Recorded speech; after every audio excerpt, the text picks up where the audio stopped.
Good evening दोस्तों। तो कैसे हो आप लोग। मैं आपका दोस्त आलोक और स्वागत करता हूं एक नए वीडियो लेक्चर के साथ आपका।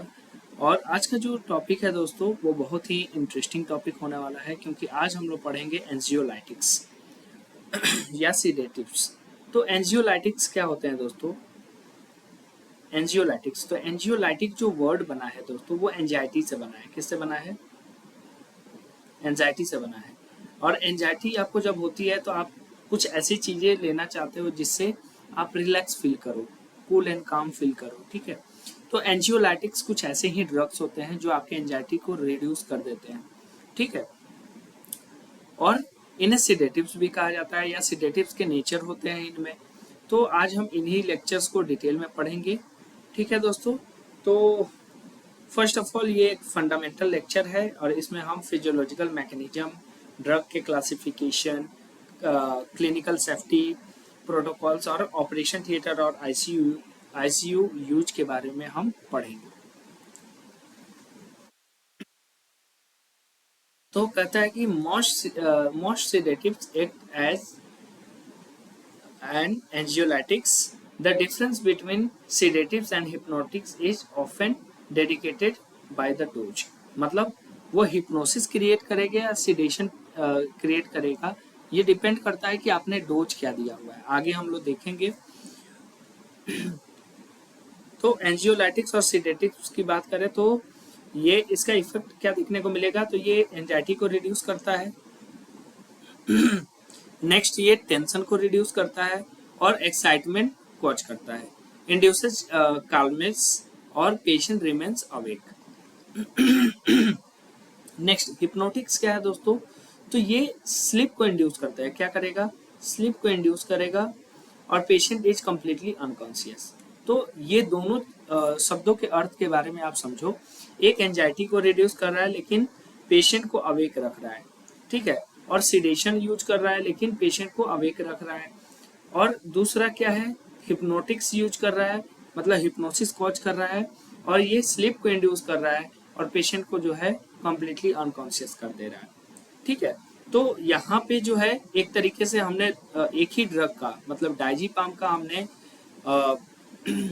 कार्बनेस अवेक कंडीशन के लिए जो डोज यूज किया है, और हमने जो हिप्नोटिक डोज या अनकॉन्शियसनेस के लिए या स्लीप के लिए जो हमने डोज सेलेक्ट किया है, ये दिखाया गया है। नेक्स्ट है, अब स्पेक्ट्रम ऑफ सिडेशन या डेप्थ की बात करें, है ना, तो कैसे ये ड्रग जो है वो वर्क करता है। तो स्टेप वाइज देखेंगे। फर्स्ट स्टेप में जो है मिनिमल सिडेशन या एंजियोलाइसिस प्रॉपर्टी जो है वो उस ड्रग का देखने को मिलेगा। इसमें क्या होगा, पेशेंट तो रिलैक्स्ड होगा, फुल्ली रिलैक्स्ड होगा और अवेक और रिस्पॉन्सिव कंडीशन में रहेगा। मतलब मान लो मुझे एंजाइटी है, मुझे वो पिल्स दे दी गई तो मेरा एंजाइटी जो है वो डाउन हो गया और मैं कूल एंड काम तरीके से जो भी वर्क करना चाहता हूँ वो कर रहा हूँ। ठीक है। अवेक कंडीशन में हूँ, रिस्पॉन्सिव हूँ। रिस्पॉन्सिव मीन्स कोई अगर हमसे कोई क्वेश्चन करे तो हम इजिली उसको आंसर कर सके, है ना। नेक्स्ट स्टेप 2, सेकेंड स्टेप क्या है इसका, तो मॉडरेट सिडेशन, जो हम आजकल ऑपरेशन थिएटर में यूज करते हैं। मॉडरेट सिडेशन यानी कॉन्शियस सिडेशन क्या है, तो पेशेंट कॉन्शियस होगा, ठीक है, और पेशेंट स्लीपी होगा, मतलब उसे नींद आ जाएगी, but respond to verbal commands, मतलब डीपली जब अगर वर्बल कमांड करोगे, है ना, जब आप बोलोगे कि कैसे हो, क्या कर रहे हो, सो रहे हो, खा रहे हो, क्या कर रहे हो, तो वो उस तरह के कमांड्स को क्या करेगा, रिस्पॉन्ड करेगा। तो इसको बोलेंगे मॉडर्न सिडेशन या कॉन्शियस सिडेशन। ठीक है। थर्ड जो है डीप सिडेशन दोस्तों। डीप सिडेशन में क्या होगा, patient responds only to painful stimulus, है ना। मान लो कोई चीज लेके हमें पेशेंट को ऐसे चुभो रहे हैं, है ना, तो पेशेंट को पेन हो रहा है और पेनफुल स्टिमुलस पे वो रिस्पॉन्ड कर रहा है। नेक्स्ट है लास्ट स्टेप जो है हमारा जनरल एनेस्थीसिया, फुल्ली अनकॉन्शियसनेस। तो कंप्लीट अनकॉन्शियसनेस से हमें देखने को मिलेगा और लॉस ऑफ प्रोटेक्टिव रिफ्लेक्सेस, जो भी, क्योंकि पेन स्टिमुलस भी क्या है, एक प्रकार का प्रोटेक्टिव रिफ्लेक्स है, तो प्रोटेक्टिव रिफ्लेक्स भी उसमें लॉस हो जाएगा, वो हमें देखने को नहीं मिलेगा। नेक्स्ट है मैकेनिज्म ऑफ एक्शन। तो ये गाबा ए को क्या करता है, लॉक एंड की मैकेनिज्म जो हमने पढ़ा था शुरुआत में, लॉक एंड की मैकेनिज्म के थ्रू गाबा ए को कंप्लीटली क्या कर देता है, इनहिबिट कर देता है। तो कह रहा है कि गाबा यानी gamma aminobutyric acid is the main inhibitory neurotransmitter of the central nervous system, enhancing it depresses CNS activity। और ये क्या करता है, CNS एक्टिविटी को डिप्रेस करता है। कैसे करता है, तो ये दोस्तों आपका ड्रग है, आप फिगर में ध्यान से देखना, ये आपका ड्रग है और ये आके गाबा पे, ये गाबा रिसेप्टर है। क्या है, ये गाबा रिसेप्टर है। शुरुआत के जो क्लासेस थे उसमें मैंने अच्छे से बताया हुआ है गाबा रिसेप्टर क्या होते हैं। और गाबा रिसेप्टर पे आके ये बाइंड कर रहा है। तो यहाँ फर्स्ट स्टेप देखेंगे द की, क्योंकि हम लॉक एंड की मैकेनिज्म पढ़ रहे हैं। तो की क्या करेगा, तो drug bind to the GABA A receptor. यहाँ देख रहे हैं कि गाबा ए रिसेप्टर पे आके जो है ड्रग बाइंड कर रहा है। ठीक है, सेकंड क्या कर रहा है, तो जैसे ही बाइंड कर रहा है तो गेट ओपन हो जा रहा है। तो the chloride channel open allow chloride ion to rush into the neuron. और ये न्यूरॉन के अंदर जो है क्लोराइड आयन जो बाहर थे अब न्यूरॉन के अंदर जाना शुरू हो गए, और यहाँ देख भी रहे हो ये आके इकट्ठे हो रहे हैं।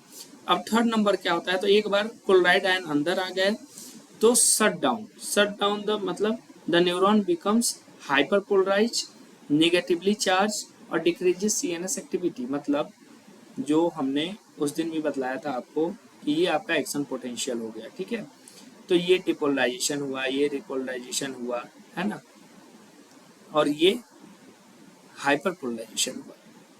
तो हाइपरपोलराइजेशन क्या स्टेट है कि जो रेस्टिंग मेम्ब्रेन पोटेंशियल है, रेस्टिंग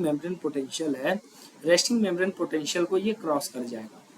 ठीक है दोस्तों, यानी एक बार एक्शन पोटेंशियल जनरेट हुआ, डिपोलराइजेशन के बाद वो एक्शन पोटेंशियल न्यूरॉन के थ्रू आगे बढ़ा, वो अपने टारगेट जो रिसेप्टर थे वहां तक पहुंच गया। उसके बाद क्या हुआ, रिपोलराइजेशन होना स्टार्ट हुआ, और रिपोलराइजेशन के बाद क्या हुआ दोस्तों, हाइपरपोलराइजेशन हुआ। तो आई थिंक मैं जो है दिखाई नहीं दे रहा हूँ क्योंकि अभी लाइट जो है वो कटा हुआ है। फिर भी मैं ट्राई करता हूँ कि कुछ जो है आपको मैं दिख सकूं और चीजें जो है अच्छे तरीके से हो पाए। ठीक है दोस्तों,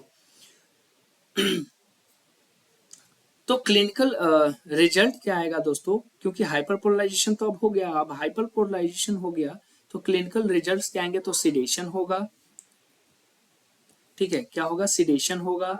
नेक्स्ट हिप्नोसिस होगा, मसल रिलैक्सेशन की प्रॉपर्टी जनरेट होगी और एंटी कन्वर्जेंट इफेक्ट्स हमें देखने को मिलेगा। नेक्स्ट है द फार्माकोलॉजिकल टूल किट या ड्रग क्लासिफिकेशन। तो अब बात आती है कि भाई एंजियोलाइटिक्स हम पढ़ते हैं, तो एंजियोलाइटिक्स में हम किन किन ड्रग्स के बारे में पढ़ते हैं। तो फर्स्ट जो है हमारा दोस्तों वो ड्रग क्लास में है बेंजोडाइजिपाइंस, क्योंकि मैंने ऊपर बेंजोडाइजिपाइंस का ही एग्जांपल दिया था जिसमें डाइजिपाम था, है ना, मिडाजोलम जो आजकल बहुत ज्यादा यूज किया जाता है डे केयर सर्जरी के लिए, और लोराजिपाम है, मिडाजोलम है, अल्प्राजोलम है और क्लोनाजेपाम है। ठीक है दोस्तों, तो प्राइमरी इसका यूज क्या है, तो the definitive anxiolytic pre anaesthetic ICU sedation और सीजर्स में जो है यूज किया जाता है।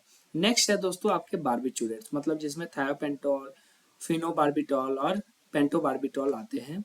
ये जो है एनेस्थीसिया इंडक्शन, सीजर कंट्रोल करते हैं। वार्निंग क्या है, तो older class rarely use nowadays to respiratory depression and addictive risk.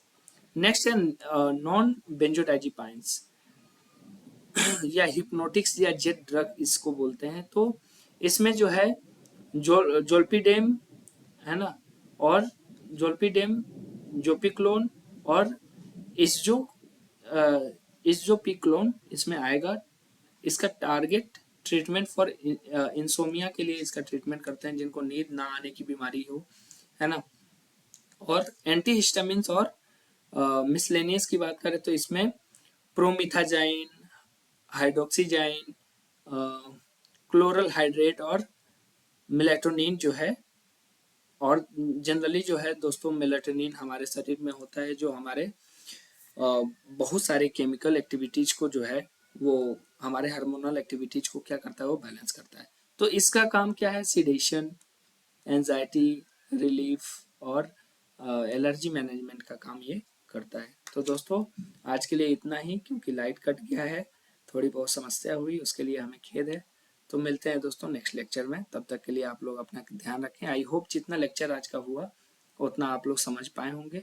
आगे हम नेक्स्ट टॉपिक में इसको कवर करते हैं। तब तक के लिए धन्यवाद दोस्तों। Good night, take care.